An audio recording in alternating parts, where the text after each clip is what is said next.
Welcome, ladies and gentlemen. This is your host, Brian Strawser, and you're listening to Just Brian, hopefully again.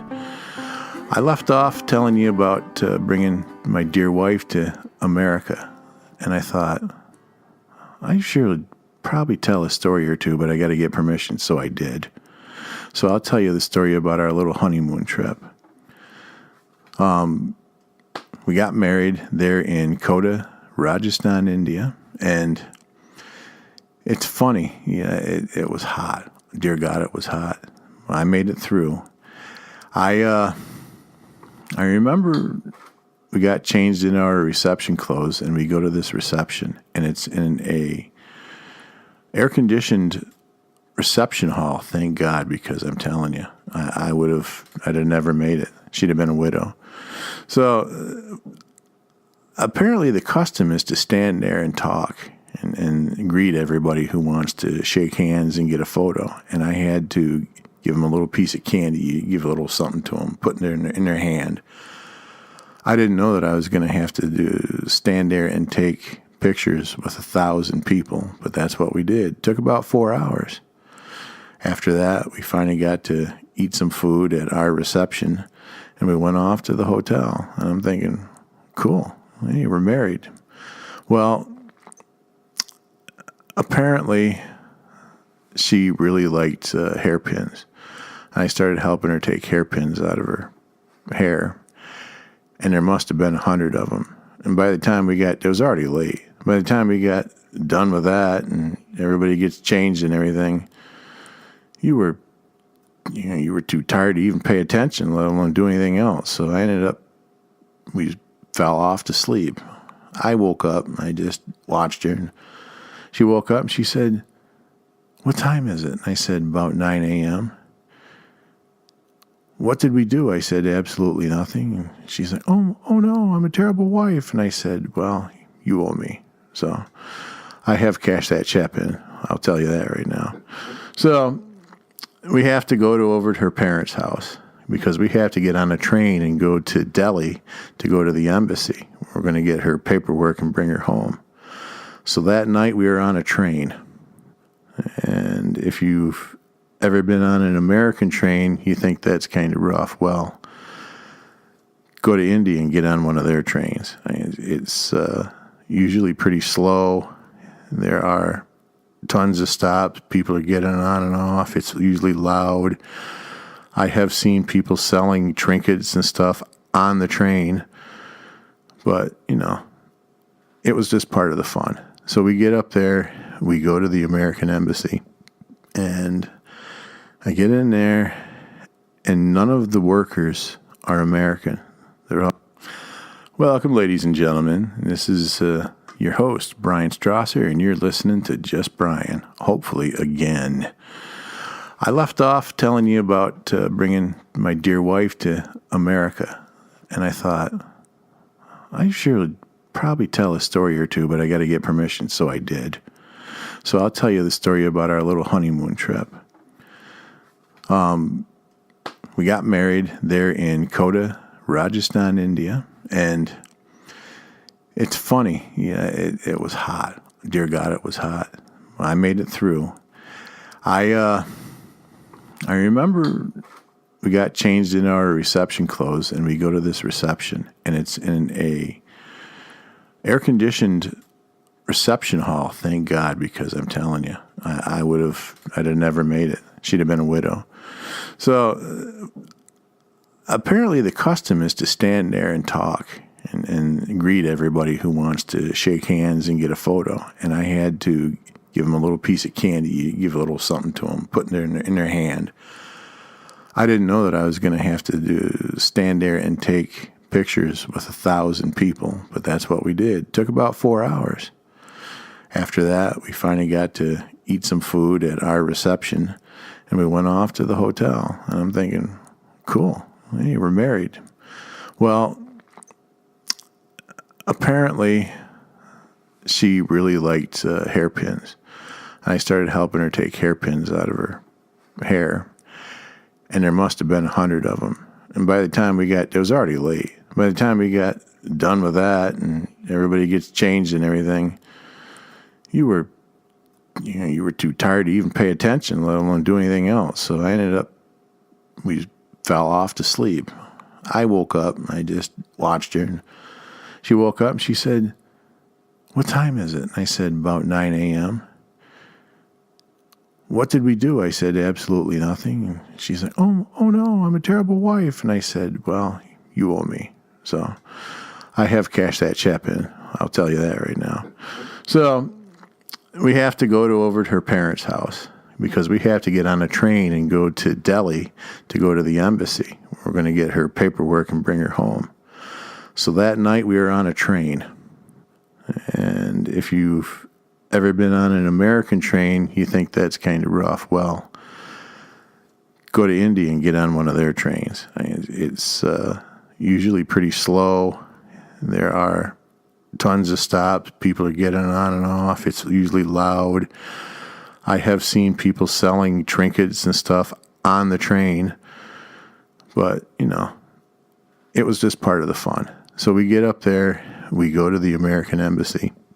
And I get in there, and none of the workers are American. They're all Indian people, which is fine. I guess we're in India. Do the math. So we go in, and Nisha gets taken into the back for a brief interview, in which she finds the sole American in there, other than the ambassador himself, which we never met. It was the whole 9/11 thing. They were on lockdown for the most part, so you deal with it as you go. She came out. She was a little puffy-eyed. She had been crying, and I said, "Honey, what's wrong?" She said, "I'm not going to America with you." I said, "What do you mean you're not?" She said, "Well, you were supposed to have done the paperwork in New York before you left." I said, "Well, that's wonderful." I had even talked to my congressman at the time, Hillary Clinton. I have to remember to send her a present for that. So, what are you going to do? I said, when I get back to America, I'll do it. I'll get a lawyer if I have to. So everything was good. We go sightseeing Delhi a little bit. We spend the night in an Indian hotel. It was a small one. I remember that it was a nice room. Had a nice big bathroom too. Air conditioned. What they had was interesting. And you used to see it like in the 40s and 50s setups. There was a big rectangular window on top of the door, and it would open out to allow ventilation. So we're honeymooning, and I'll just leave the description at that, but all of a sudden Nisha said, oh no, and I said, "What?" She said, "Somebody's looking in that window," and I said, "No, they're not," and then we heard a noise. So I go over to the door and open it, and just as I open the door, I hear bare feet running around the corner on that marble flooring. And there's a plastic lawn chair there, which means somebody had to have been standing on it, and they still couldn't reach it, so there had to have been two people there. So I fling that chair down the hallway. Thank God we haven't had that happen since. I don't like an audience, so neither does she. So we get on with life. That was one of the stories. I told you about the story last episode about her getting here and going to starve. She adapted pretty quickly. She got lots of friends. She's involved in the church. Everything's wonderful. So let me tell you a few stories. I promised you a few truck stories, and I'm going to give you 5, 4, 3, 2. Little Jane and Johnny are gone, I'm sure. If not, here we go. Travel at your own risk. I got a lot of stories that even now I can't share, but I'll share. For instance, the state of Ohio. Every time I went through the state of Ohio at least once a month, I don't care if it was the dead of winter in January, some girl would flash me. I don't know what it is about car windows in the state of Ohio, but they just want to share. I even saw shows, usually in the summer, because cold. But in the summer, I remember coming up Interstate 75. I was about 50 miles or so up, And I looked off to the right. I was going north. And in this cornfield on the edge was an old Chevy Chevelle, I think it was.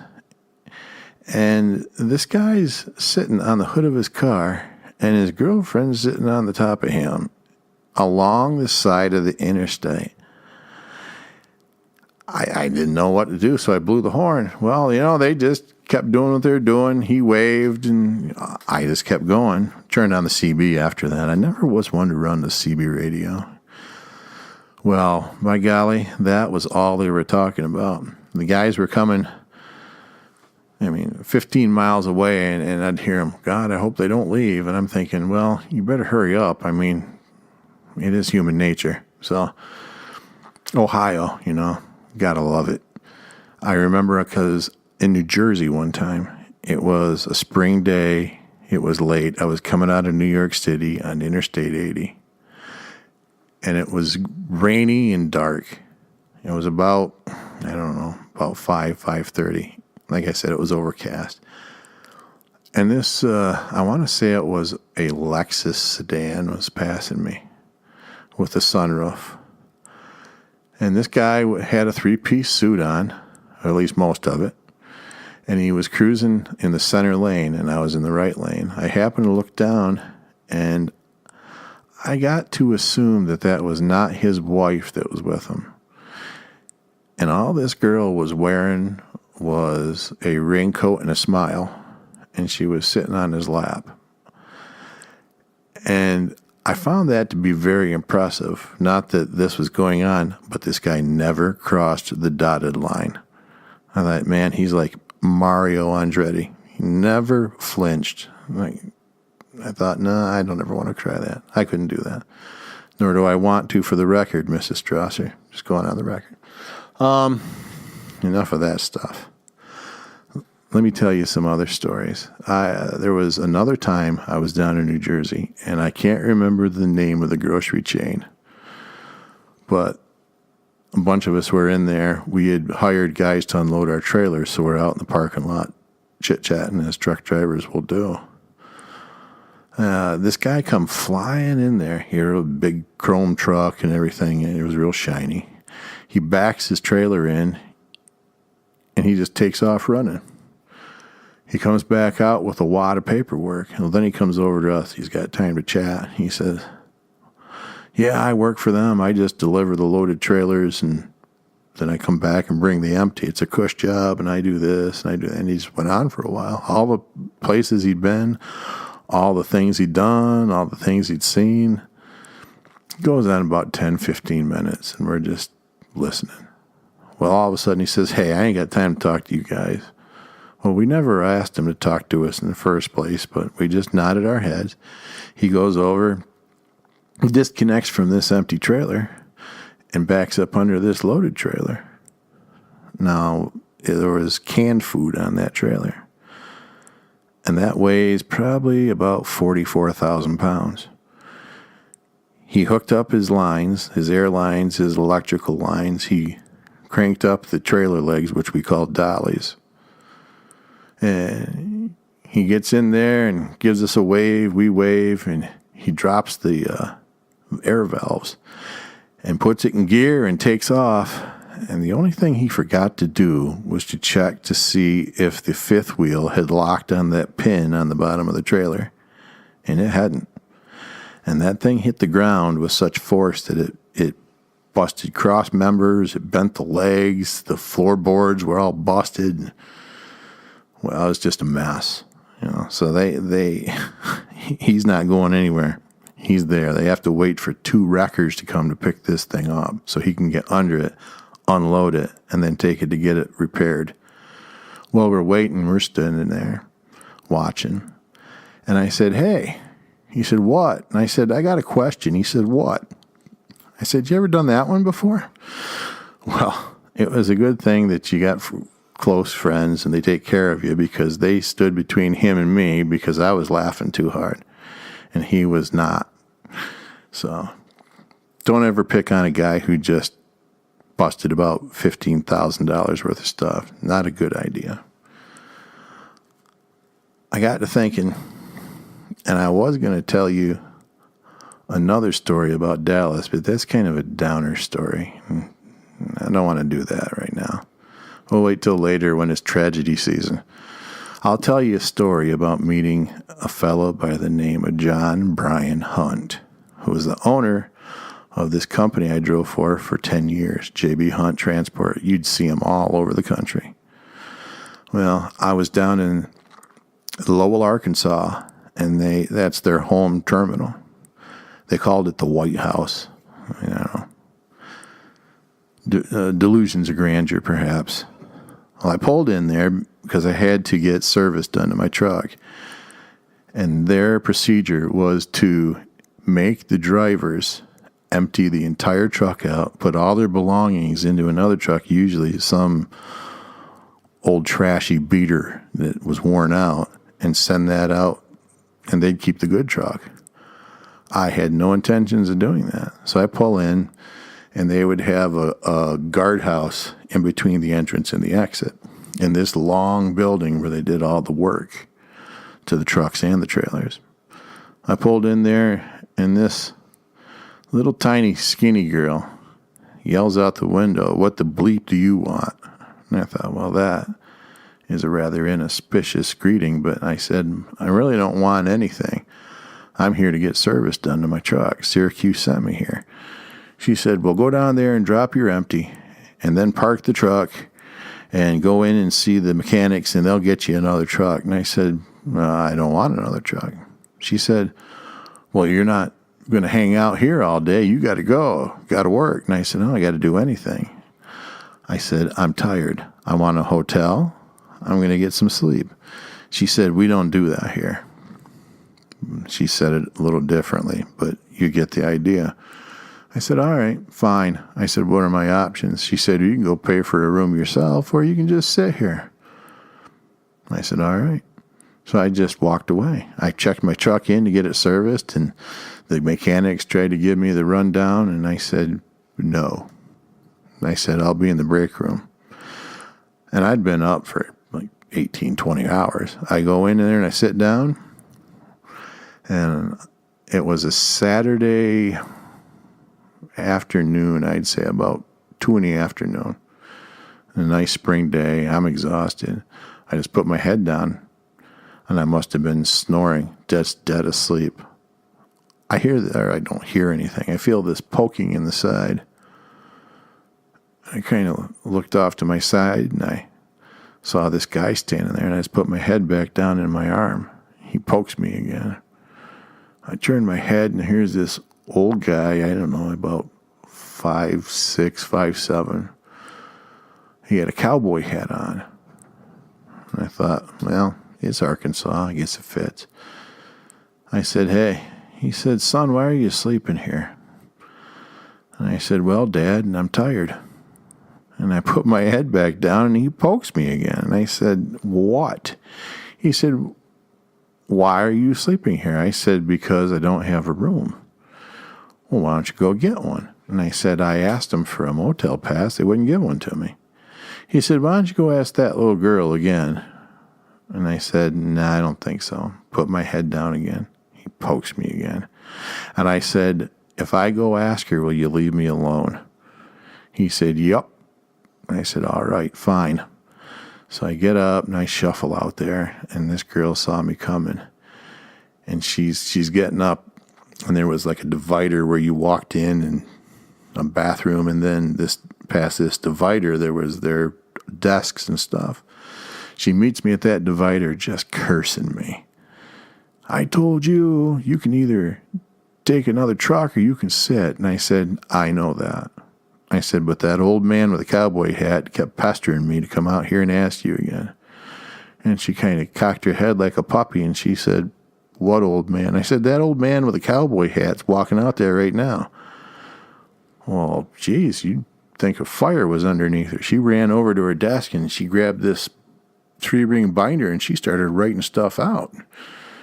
She said, a taxi will be here in 30 minutes to pick you up.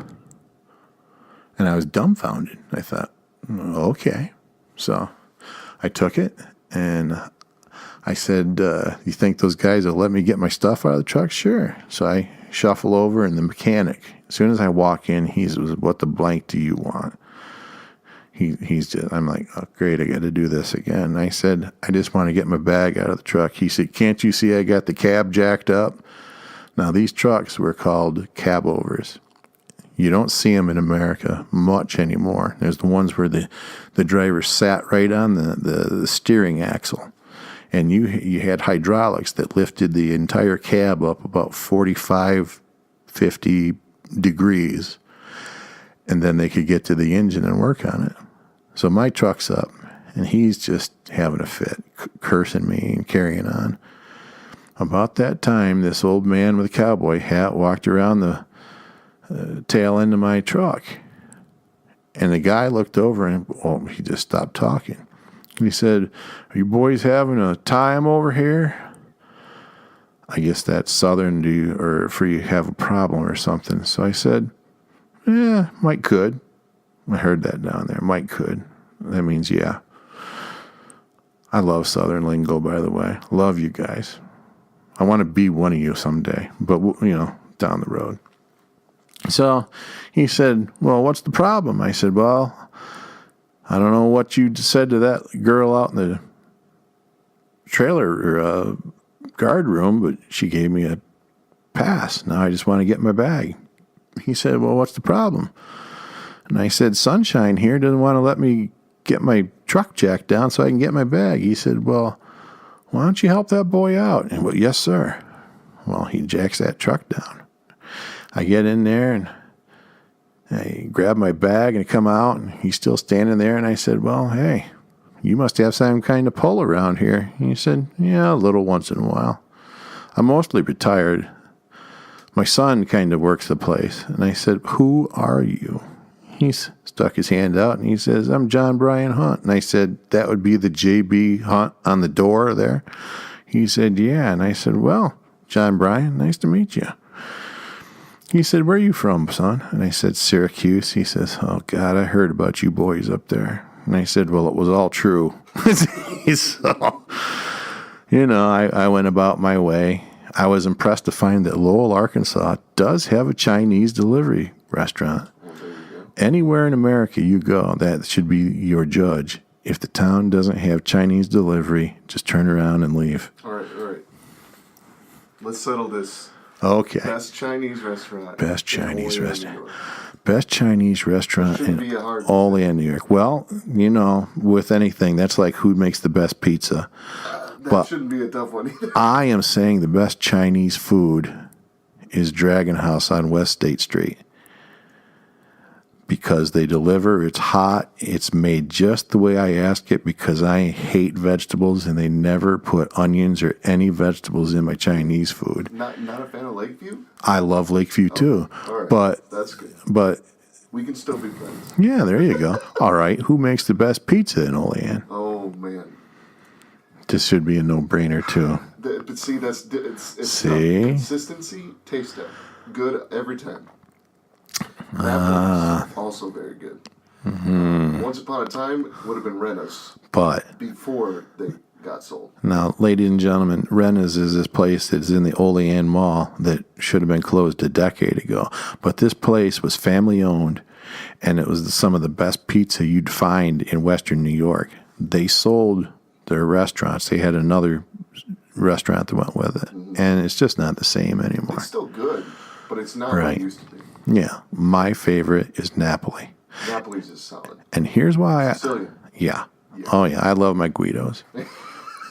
I should have been born in either Tampa Bay or San Marcos, Texas, and I should have been the only Italian in either one of those neighborhoods, but it didn't work out that way.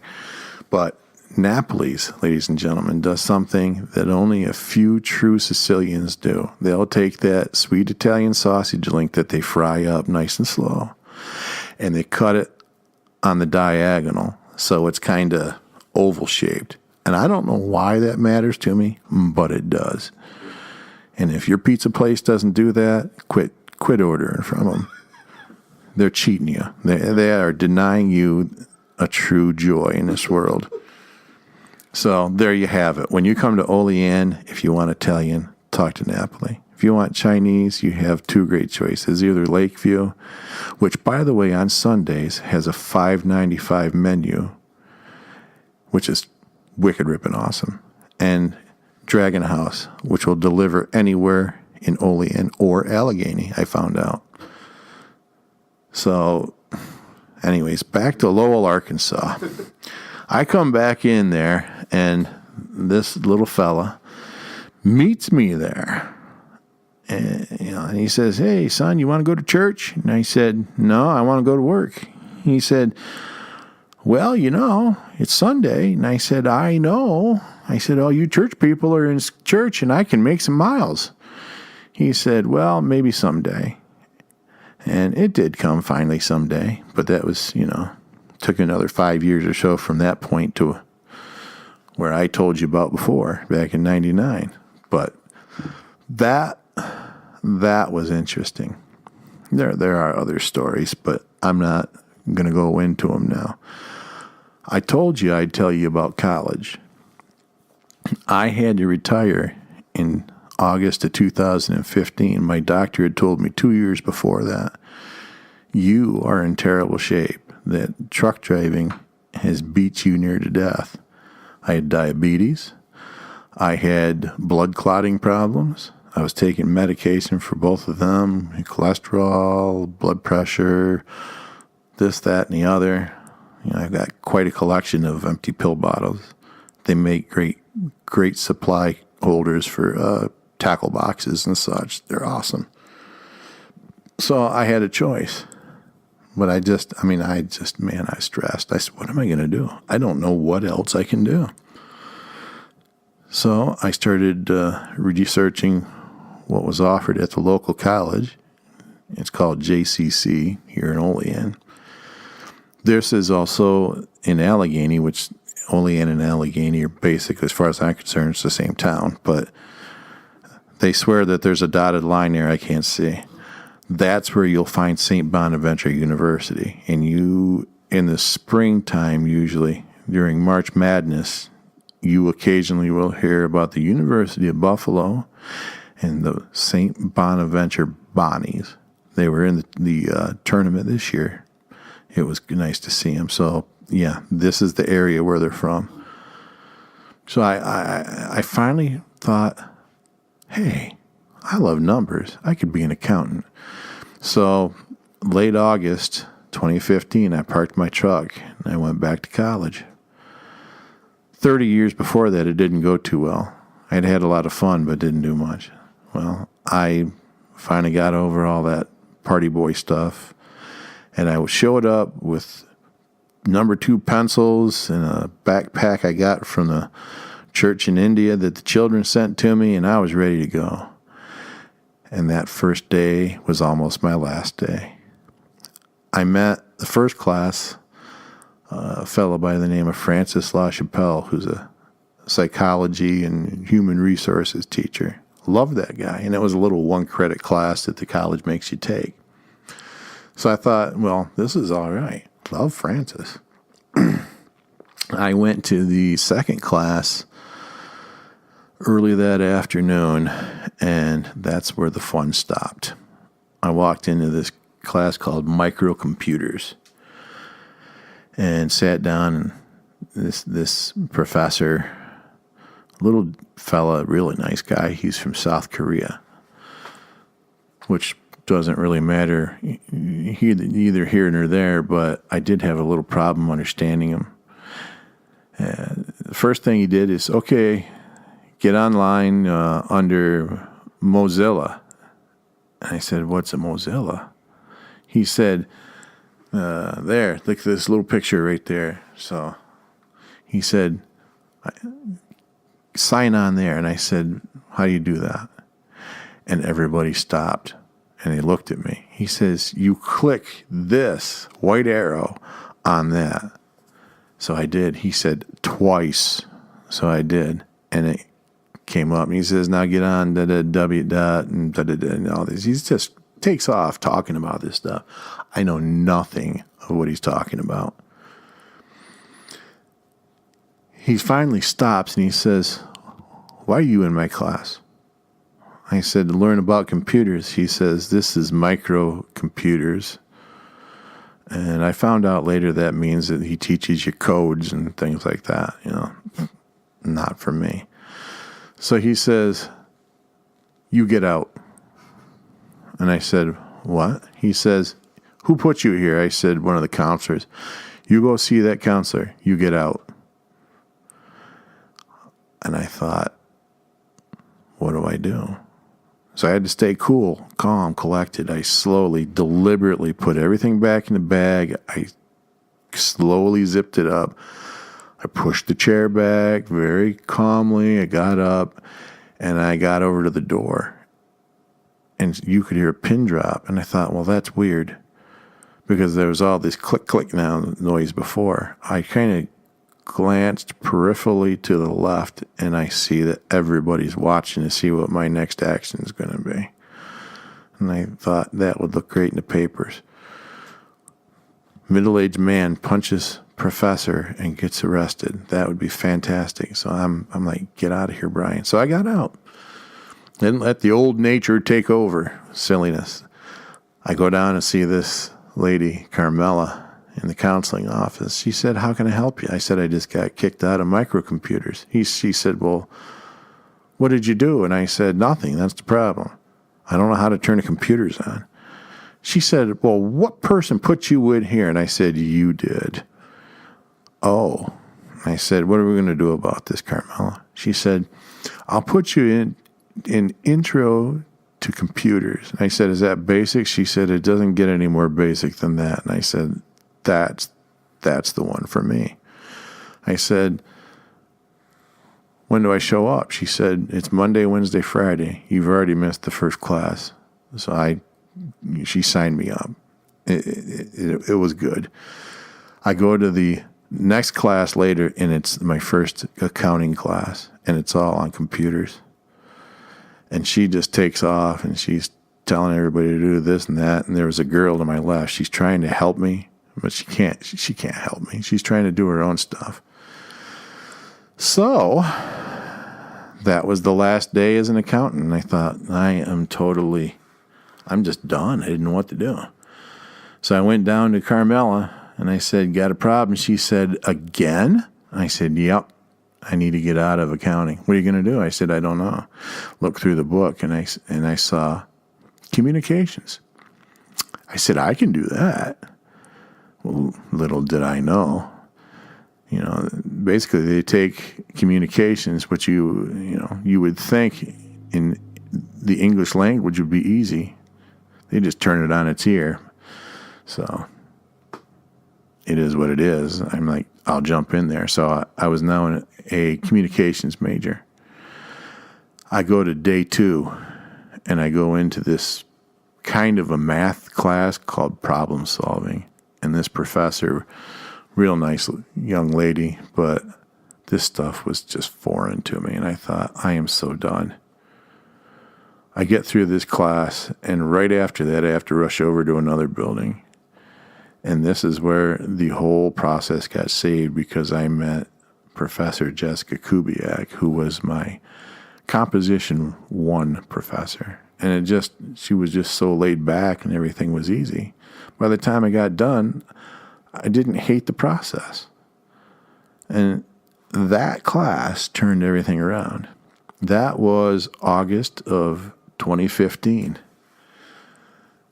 December of 2017, I got my degree in communications.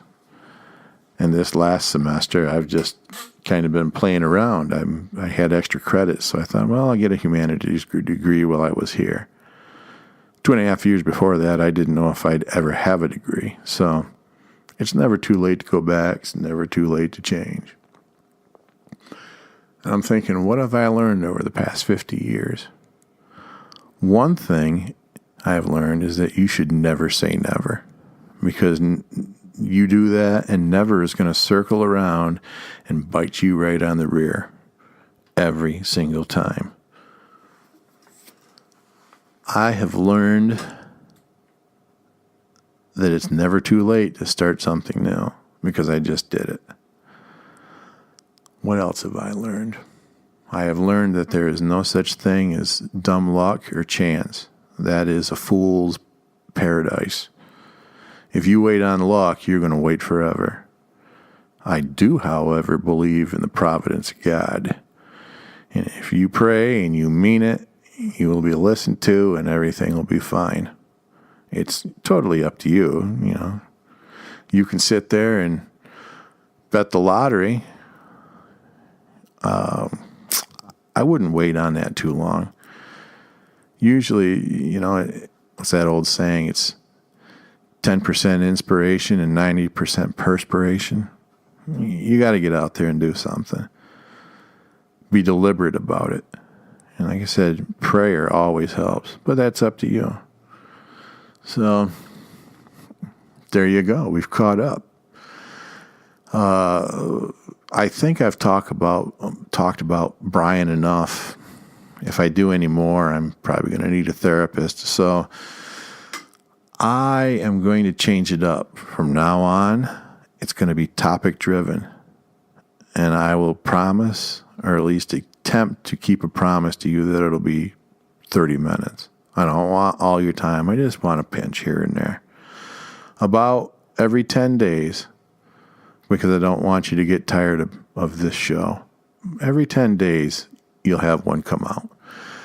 And like I said, it'll be topic driven. I'll try not to be boring, but there's no guarantees. Sometimes facts can be boring. I'll do my best. I'll look for some colorful vernacular to throw in there once in a while. And we'll just get through it. I really hope you guys come back and we'll give her a go in about 10 days. So thank you so much for listening to us. My name's Brian Strawser, and this is Just Brian.